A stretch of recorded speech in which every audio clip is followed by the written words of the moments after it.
Graça e paz da parte de Deus, nosso Pai, e a do nosso Senhor Jesus Cristo, a todos, queridos, amados irmãos, que possam estar me vendo ou me ouvindo neste momento. Que as bênçãos do nosso Deus, do nosso Senhor, sua paz maravilhosa, adentre vossas vidas, vossos lares, nesse início de ano. Ou melhor, não só hoje, mas sempre, sempre e sempre. Amém. A palavra que trago para a nossa reflexão está contida no livro de Zacarias. Zacarias capítulo 3. 8 visões proféticas esse profeta teve. No capítulo 3, a qual vamos ler um pedaço, foi a sua quarta visão. Se eu pudesse dar um título, e darei um título a esta mensagem, seria Restauração, que é o ponto central dos livros de Ageu e Zacarias, que podemos dizer com total certeza que são os profetas da restauração. Vamos ler e vamos ver o que este profeta, nessa quarta visão que ele teve, que está descrita aqui no capítulo 3, tem a nos ensinar, a nos dizer. Vamos ver? Zacarias capítulo 3. Deus me mostrou o sumo sacerdote Josué, que estava diante do anjo do Senhor. Mostrou também Satanás, que estava à direita de Josué, para o acusar. Mas o Senhor disse a Satanás, que o Senhor o repreenda, Satanás. Sim, que o Senhor que escolheu Jerusalém o repreenda. Não é este um toco de lenha tirado do fogo? Ora, Josué estava diante do anjo, vestido com roupas muito sujas. Josué estava diante do anjo com roupas muito sujas. O anjo tomou a palavra e disse aos que estavam diante dele: tirem as roupas sujas que ele está usando. E a Josué lhe disse: eis que tirei de você a sua iniquidade, e agora vestirei você com roupas finas. Então eu disse: ponha um turbante limpo na cabeça dele. Puseram um turbante limpo na cabeça dele e os vestiram, na presença do anjo do Senhor, que disse a Josué: assim disse o Senhor dos exércitos, se você andar nos meus caminhos e observar os meus preceitos, você julgará o meu templo e guardará os meus átrios. Amém. Estou sem óculos. Para ler, estava lendo com a dificuldade dessas letrinhas pequenas, quebrou a armação do meu óculos, dos meus óculos e pronto. A vista, para enxergar direito, aí tá meio difícil. Perdão a vocês. Pois bem, Zacarias, junto com Ageu, eles são os profetas da restauração, ou seja, profetas pós-exílio. Pós-exílio, sim. 70 anos o povo de Jerusalém, Judá, passou cativo na mão de Nabucodonosor. Jeremias, o profeta, passou anos pregando para que se arrependessem, para que deixassem suas idolatrias, as suas desonestidades, os seus pecados, mas não deram ouvido de forma alguma. Então veio o castigo, veio o juízo, mas também junto com a palavra do Senhor que deu ao profeta Jeremias para que se arrependessem, senão iam cair em juízo, também que não se arrependeram, o Senhor decretou o juízo, mas também decretou a renovação, o renovo, que iam passar 70 anos cativo, como um castigo, mas depois dos 70 anos iriam retornar à terra prometida, e assim foi. Nabucodonosor veio com seu exército e dizimou grande parte do povo, matando crianças, jovens. Levou uma parte cativa, onde Daniel foi um dos, Ezequiel também, e vários outros. Roubou o templo, saqueou o templo, botou o templo abaixo, ou seja, deixou Jerusalém, naquele tempo em questão, em ruínas. E levou vários outros cativos, ao qual passaram 70 anos de cativeiro, e agora, cumprindo-se a palavra do Senhor, agora estavam tirando eles do cativeiro e levando eles à terra prometida. Agora aí vem lições para nós. O profeta Ageu e o profeta Zacarias foram os profetas iniciais ao qual o Senhor levantou para estimular e restaurar o povo de Israel, que nesses tempos estavam corrompidos, estavam desmotivados, estavam voltando para Jerusalém, estavam voltando para a sua terra prometida. Mas só os corpos não passavam de verniz, de aparência. Só os corpos, porque o coração estava muito longe do Senhor.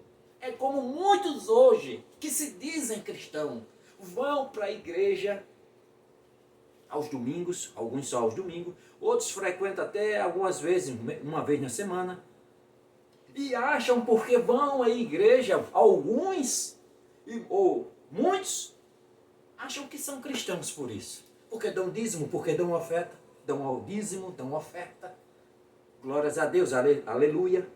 Acham que são cristãos por isso. Passam a semana toda praticando todo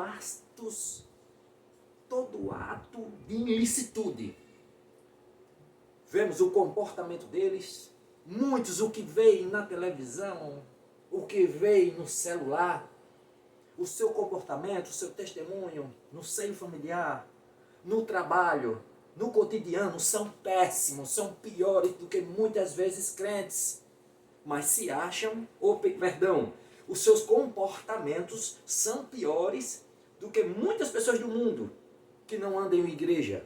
Tem muitos que não andam em igreja, como alguns que eu conheço, ou quando vai é uma vez perdida, mas é um testemunho de um homem de Deus, que se pegasse e dissesse a uma outra pessoa e chegasse, observe esse e observe esse, só você saberia, esse anda na igreja, e esse aqui só vai de vez em quando, mas eu não vou dizer quem é dos dois. Analise esses homens por uma semana. No final de semana eu vou te perguntar, e você vai me dizer qual dos dois são crentes, qual dos dois são servos, porque crente até o diabo é. Está lá no livro de Tiago. Você crê que existe só um Deus? O demônio também o crê. Então não quer dizer muita coisa. Crente, crer. Crente, eu creio, pronto. Só aí, até o diabo também crê. Agora servo é outra coisa. Analisa os dois durante uma semana. E depois eu vou te perguntar. Só eu sei quem é. No final de semana eu vou perguntar quem dos dois são cristãos, são servos. E com certeza vão dizer que aquele ali é o cristão. Aquele ali é o servo. Mas não é. Porque eu conheço um que é assim, prestativo, amoroso, um cara para servir, um cara do bem, e só anda em igreja de vez em quando. Já aquele outro que eu conheço, vive na igreja constantemente, e jamais poderá dizer dele que ele é um cristão. Os seus comportamentos, o que ele vê durante a semana, o que ele fica fazendo no celular, o testemunho que ele dá no dia a dia é pior do que alguns do mundo. Mas porque vai para a igreja como? Para ele é isso. Um programa de final de semana. É um programa de final de semana. É como ir ao shopping center. É como reencontrar os amigos que durante a semana não viu. Porque dá dízimo e oferta, acha que é crente. E as igrejas estão os acalentando, os mimando, fazendo eles pensar que são cristãos. Por quê? Não querem perder eles, não querem perder o investimento, o dinheiro. Porque se for pregar a Bíblia, se for pregar a palavra, eles correm, eles fogem, eles vão embora. Porque não são cristãos, não nasceram de novo. Não renasceram. E as igrejas, muitas delas cheias, lotadas, mas não tem evangelho. E ficam mimando eles, ficam mimando, os acalentando, dizendo, vocês fazendo eles parecer que são cristãos, são crentes, mimando-os, acalentando. Deus é amor, Deus é paz, Deus perdoa. E eles pintando e bordando a semana toda. Temos que pregar o Evangelho, nós que pregamos o Evangelho, que pregamos a verdade, que pregamos o que é certo, que pregamos o que é correto. Temos que pregar destemidamente, mostrar a ele verdadeiramente que eles não são nascidos de novos, que o Evangelho é renúncia. Conheço vários que deixou a igreja, que deixou o Evangelho, onde Cristo Jesus disse, se você amar mais o seu pai, sua mãe, sua esposa, seus filhos, filhas, ou qualquer outra coisa, parafraseando agora, ou qualquer outra coisa mais do que a mim, você não é digno de mim.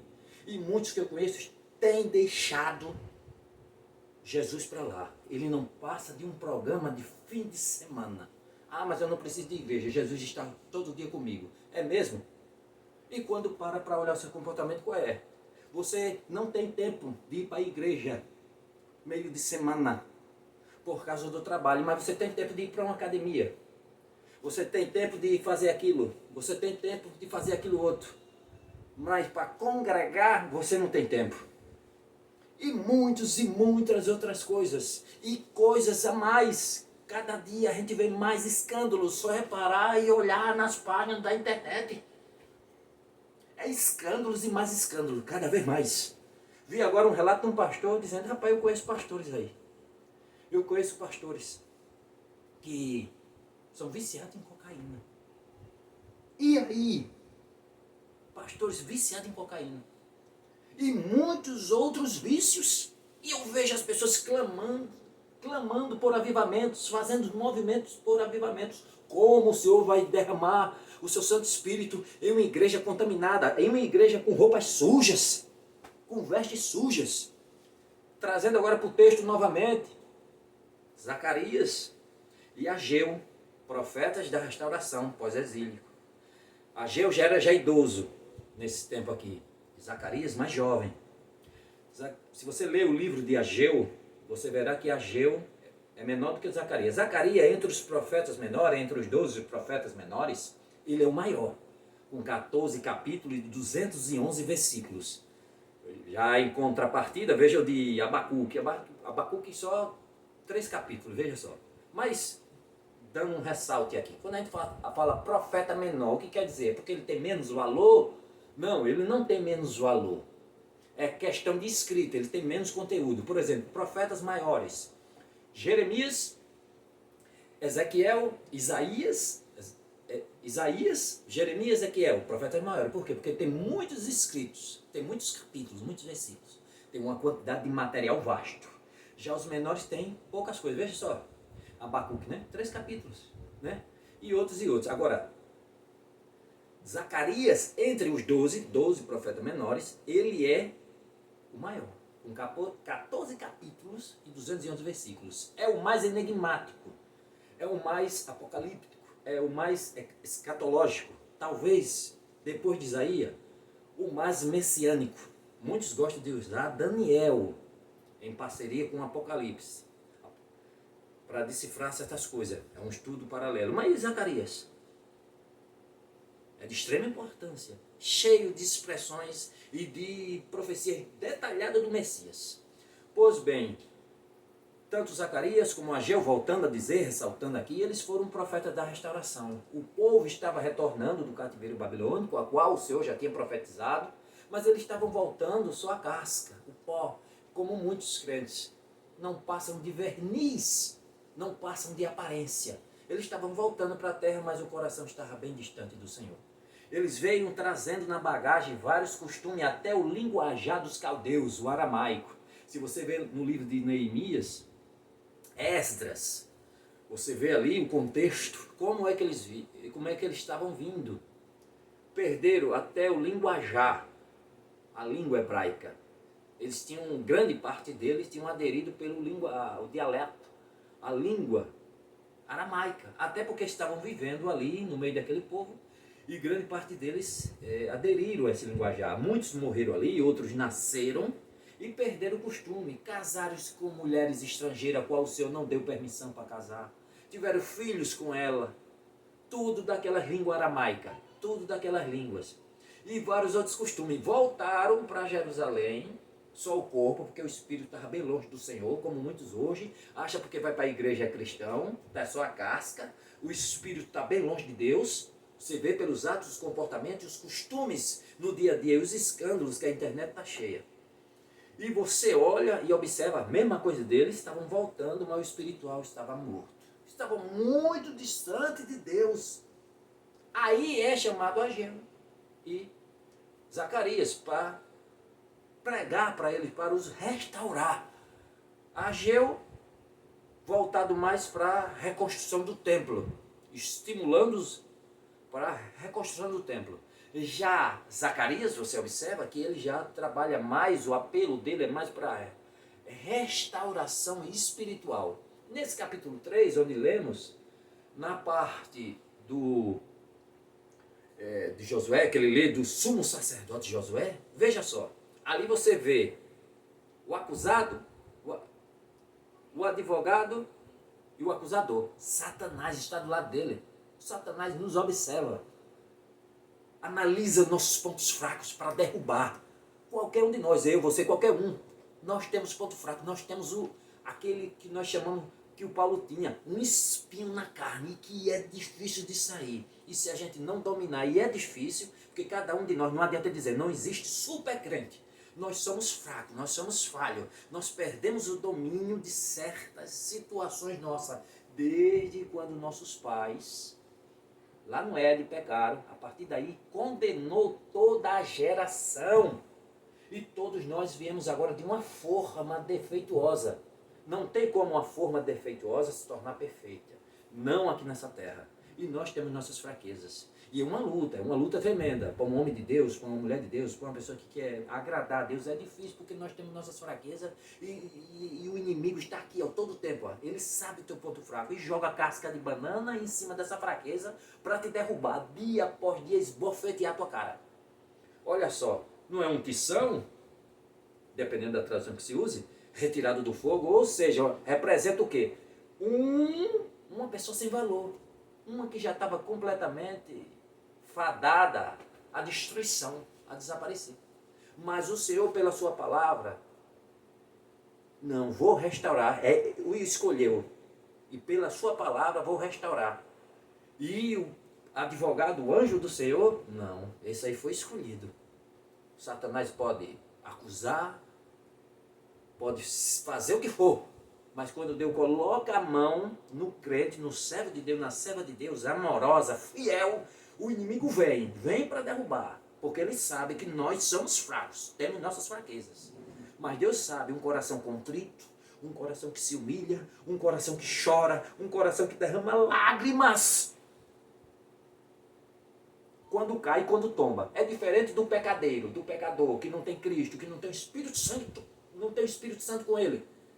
Ele peca como respira, como anda, ele não está nem aí. Mas o servo, a serva de Deus, quando tomba, ele se entristece, se amargura, ele se contrita, como Davi se contritou pela falha que teve. E o Senhor perdoou, porque foi de coração, viu o contritamento dele. E a mesma coisa com o servo, uma serva de Deus hoje. Que ele tomba, que ele cai, que ele se humilha, que ele esfraquece, Deus escolhe. O inimigo vem para dar uma tapa na cara e acusar, mas você já foi comprado e remido pelo sangue do Cordeiro, e nada e nem ninguém vai te derrubar. Nada, nem ninguém, nem o inimigo vai te acusar, nem te condenar ao inferno. Mesmo que você escorregue, se arrependa, clame, busque, de coração. E o anjo do Senhor, nosso Senhor e Salvador Jesus Cristo, está do lado do Pai para advogar e te salvar, e te restaurar, e te levantar. Nós caímos, nós somos fracos, mas você não pode permanecer. Se levante, se erga e lute para não cair mais. Se caiu nesse buraco, quando vier pelo mesmo caminho, desvie. O inimigo vai botar um buraco de novo, desvie, você já caiu. Se levante-se, volte-se. Mas não permaneça, não fique, não continue. Lute, brigue, é fácil não, é um espinho na carne. Mas lute, clame. Outro ponto que nós vemos dentro desse capítulo são as roupas sujas que o Zacarias vê na visão, o sumo sacerdote Josué com roupas sujas. Ali a gente pode tirar como o quê? Como as características, pecado, a situação. Quando você vai estudar toda a situação do povo, dos profetas, eles até mantinham atos religiosos, mas sem compromisso, sem uma vida ambígua com o Senhor, sem um amor verdadeiro, sem uma prática sincera. Fazia de qualquer jeito. Era como nos tempos de Malaquias. Pegavam animais doentes, defeituosos, dá para Deus. Deus não olha mesmo para isso. Deus pode dar. Deus não come, não se alimenta de animais de nada. Pode dar um cego mesmo, um caolho, de qualquer jeito. E entregava para Deus. É a mesma coisa nesse tempo. Até praticava alguns atos religiosos, mas de qualquer jeito. É como muitos hoje na igreja. Não, Deus não estabeleceu isso não. Não, a gente que faz. Agora é o homem que oferece para Deus o que quer. Não é o que Deus estabeleceu em sua palavra. Não, é assim mesmo, bota assim mesmo. Rapaz, como é que você está trazendo? O mundo hoje está dentro de muitas igrejas. O mundo está dentro das igrejas. Comportamentos, estilos, estão usando as coisas do mundo muitas das vezes para atrair pessoas para dentro da igreja. Para atrair o jovem. Pinta a igreja toda de preto. É uma discoteca, bola de luz toda preta. Não, que é para atrair o jovem. O jovem gosta disso. Como se o Espírito Santo de Deus precisasse de ajuda. É Ele que convence do pecado, da justiça e do juízo. É Ele, não é você não. A sua função, a sua missão é pregar o Evangelho. A sua missão é pregar o verdadeiro Evangelho. E o Espírito Santo é que vai entrar entre juntas e medulas e ó, puxa, venha para cá. E acordar aquela pessoa, a qual está destinada. Acordar, pregar. Você pregar o Evangelho, o Senhor aí vai penetrar e atraí-lo. Como atrair?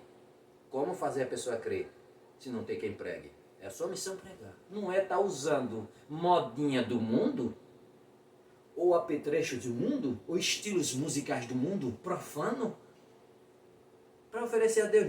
Não, mas isso era do mundo, foi criado no mundo esse estilo. Mas Deus, mas agora a gente mudou as letras. As letras agora é sacras, limpas, puras, que é para o Senhor. Quer dizer que o Senhor quer resto, o Senhor não quer resto não, Ele quer pureza, quer exclusividade, uma coisa que nunca foi usada para ninguém. Uma coisa pura, uma coisa limpa, uma coisa santa. Como eu disse, muitos têm clamado por avivamentos, por uma restauração. Veja que dentro desse capítulo 3, ao qual nós lemos, o Senhor é bem enfático. Aqui, ó, no versículo 7 do 3. Assim diz o Senhor dos Exércitos, assim diz o Senhor dos Exércitos, se você andar nos meus caminhos e observar os meus preceitos, dependendo da tradução, meus mandamentos, mesma coisa, você julgará o meu templo e guardará os meus átrios.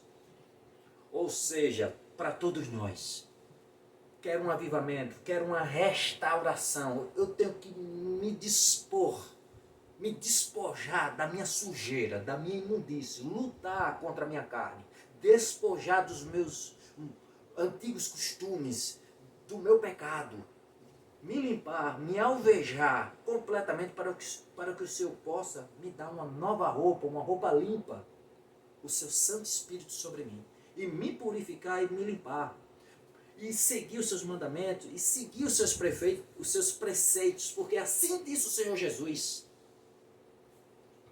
aquele que me ama guarda a minha palavra. Vocês serão chamados meus amigos, se fizer o que vos mando. E nem todo aquele que diz fica dentro da igreja, Senhor Jesus, entrará no reino de Deus. Mas aquele que faz a vontade, que segue os mandamentos, que segue os preceitos do meu Pai, esse sim entrará. Naquele grande dia, muitos dirão, mas eu profetizei, eu dei profetada em teu nome. Como a gente vê aí as igrejas. Eu dei profetada em teu nome.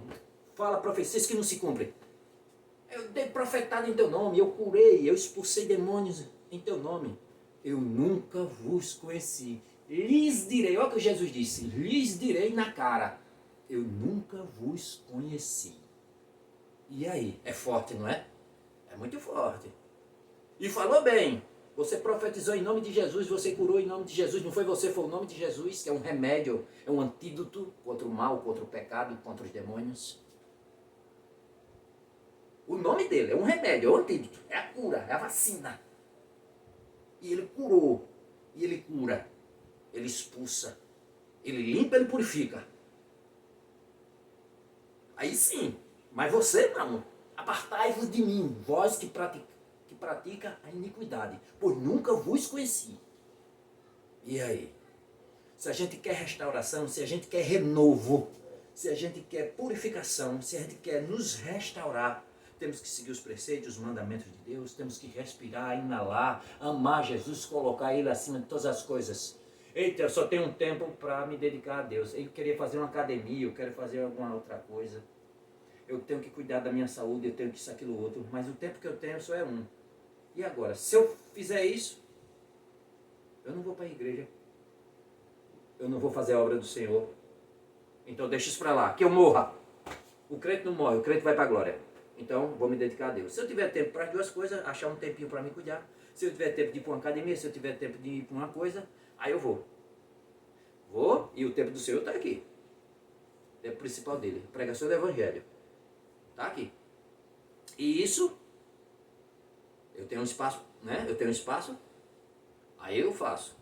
E vou para Deus. E sigo a Deus. Trabalho para Ele.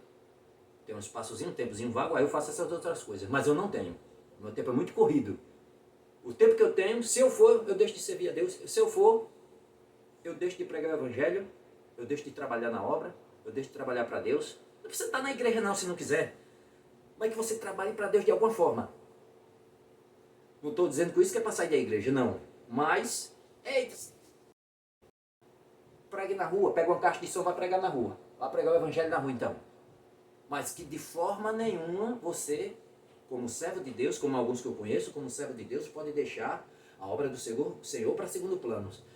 Meu dia corrido, eita, um tempinho que eu queria, eu só tenho um tempinho só. E esse tempinho que eu tenho, se eu for me dedicar a essa outra coisa, eu deixo para fazer a obra de Deus. Pregar o Evangelho na rua, na igreja, na casa de alguém, a obra de Deus. Eu deixo de pregar, porque eu não vou ter tempo de me dedicar ao estudo para servir a Deus. Então eu não faço isso. Deixo para lá. Vou servir Ele mais importante. No dia que eu tiver um tempo a mais, aí eu faço. Eu pratico essas outras coisas. Mas muitos hoje que eu conheço, tem gente que eu conheço que não. O Senhor não passa de um segundo plano. Esse povo me ama de lábios, mas seu coração está bem longe de mim. Que cristianismo híbrido, diluído é esse que vivemos? É escândalos e mais escândalo a cada dia. Muitos dizem que é cristão, mas o semblante que reflete não é de Jesus, mas sim o de Barrabás. Cadê o cristianismo, a humildade no olhar, a meiguice no coração? Tranquilos e mansos, prudentes, que nem a serpente, mas mansos que nem os pombos. Cadê? Palavra absoluta, limpa, pura, sábia. Não, é crente com pornografia no falar. É crente desejando o mal do outro. A morte do outro. Que morre, que isso, aquilo outro. Tem palavrão, palavras de baixo escalão. É quando você não estuda a palavra.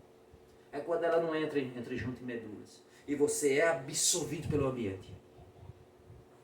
Minha gente, o 2025 se inicia. Que possamos fazer desse ano diferente. Que possamos colocar a mão no fogo do Espírito, e começar com o pé direito. Se você quer restauração, várias igrejas têm feito, em janeiro profético, busca por avivamento, busca pelo renovo, busca por uma restauração, como aqui no profeta Zacarias, onde o Senhor envia o profeta para restaurar o povo, para acordar o povo, para que o povo siga nos preceitos, nos mandamentos, para restaurar essa nação, para se acordarem, que não passam de casca, voltarem, mas só o corpo a Jerusalém, mas o coração bem longe do Senhor. Que nós possamos ir para a igreja cheios do Espírito Santo de Deus e quando sair continuar com Ele e dar testemunho, porque nós somos representantes do reino e onde quer que estejamos temos que dar bom testemunho. Somos o sal da terra, a luz do mundo. Que luz é essa de trevas que vemos, que estamos apresentando aí? Escândalo e mais escândalo, profundidade, o sincretismo, a mesclagem da luz com as trevas está aqui, hoje em dia, nas igrejas. Como é que é isso? estão expulsando, estão matando os crentes, milhares, aos montões, tudo abandonando as igrejas, porque nem todo mundo tem estômago para aguentar o que está sendo feito em muitas delas. Tem homens de Deus, mulheres de Deus, igrejas bíblicas, mas tem muita imundície, e as igrejas bíblicas que pregam o evangelho estão vazias. E as igrejas de bodes e de joio que pregam prosperidade e riqueza estão cheias, porque o povo quer isso. Eles querem profetadas, eles querem ficarem ricos, eles querem homens ou mulheres desencalhar. Está encalhado? Está encalhada? Casamento desfeito? Vem para a igreja. Parece até mentira. Eu vi na porta de uma igreja, pare de sofrer. Problema na vida financeira, casamento desfeito, ô minha irmã, isso aí é de certas religiões que eu já passei, que está lá escrito num poste. Os mesmos dizeres, botou na porta de uma igreja, e você vem me dizer que isso é igreja? Investigue o seu líder. Já vi testemunho do líder, o líder dizendo, eu dou o que eles querem. Eu dou o que eles precisam, eu falo o que eles querem ouvir. O evangelho verdadeiro, ó, não funciona. Então eu faço um outro que funcione. Eu dou o que eles precisam ouvir, o que eles querem ouvir. E aí? Mas as pessoas estão iludidas. Mas é bíblico, porque a Bíblia já dizia tudo isso. E aí? Que nós possamos nos blindar. Eu quero avivamento, eu quero renovação. Tem que começar por mim. Como eu disse, igrejas, janeiro profético. Busca por avivamento. Clamor pela nação. Várias, vem buscando. Tem pessoas que se salvam, amém, funciona. Tem pessoas que salvam-se. Tem pessoas que aceitam. Tem pessoas que se renovam. Mas muitas outras continuam lá, o joio no meio do trigal. As cadeiras cheias, lotadas. Mas só de corpos. Tem a aparência de que vive. Mas não passa de verniz, de pó, de aparência. Para que haja um avivamento e começando por mim, eu tenho que me contritar. Eu tenho que clamar a Deus por renovação, que o sangue de Cristo possa me purificar de todo mal, lutar, brigar, torturar essa carne e buscar que o Espírito Santo de Deus possa habitar em mim verdadeiramente, me dando forças e meter a cara com toda a força, com todo o desejo e servir a Deus de todo o coração e clamar verdadeiramente pelo Espírito Santo que Ele possa estar comigo. Aí sim, essa coisa boa contagia todos os demais. Todos nós clamando pela uma única voz. Aí sim, haverá um contritamento verdadeiro pelo Santo Evangelho de Cristo. E não o que estamos vendo a cada dia. A internet cheia de escândalo. E o inimigo aqui, ó, como estava aqui, ó, do lado de Josué acusando, está aí na internet usando mesmo os indoutos, os incautos para espalhar e levar o Evangelho e escandalizar o Evangelho a cada dia. Escandalizar o Evangelho a cada dia. E os indoutos, incautos, ignorantes, que não conhecem da Bíblia, e mete o sarrafo mesmo, espalha mesmo essa erva daninha pelos ouvidos da nação. E antigamente era uma espécie até de status, dizer que era crente, era uma espécie. Agora, quando diz que é evangélico, é motivo até de vergonha em alguns cantos. O povo olha assim, ó, porque todo mundo conhece algum crente que dá péssimo testemunho. Todo mundo conhece algum crente que compra e não paga. Passa cheque sem fundo, que é metido com prostituição, que é metido com outras coisas ilícitas. Sempre alguém conhece alguém. Pessoas até que têm desejo de ir para a igreja, congregar entre irmãos, mas devido a exemplos ruins que tem, se deixa levar. Como se a minha salvação dependesse dele, de A ou B. Minha salvação é minha, é individual. Eu não posso salvar ninguém, só a mim mesmo. E nem a mim mesmo eu posso me salvar. Só Cristo Jesus pode me salvar. Só Ele. Que essa mensagem de início de ano 2025, uma busca pela restauração, pelo renovo, possa adentrar vossos corações, possa fazer vocês refletir. Que Deus abençoe, a paz seja convosco e que o Santo Espírito de Deus possa trazer mudanças verdadeiras na minha vida e na vida de todos vocês, de todos nós. Porque um avivamento um renovo só virá sobre nós se nós nos afastarmos do que nos afasta de Deus, o pecado. Que Deus abençoe. Até a próxima, se Ele quiser. Obrigado.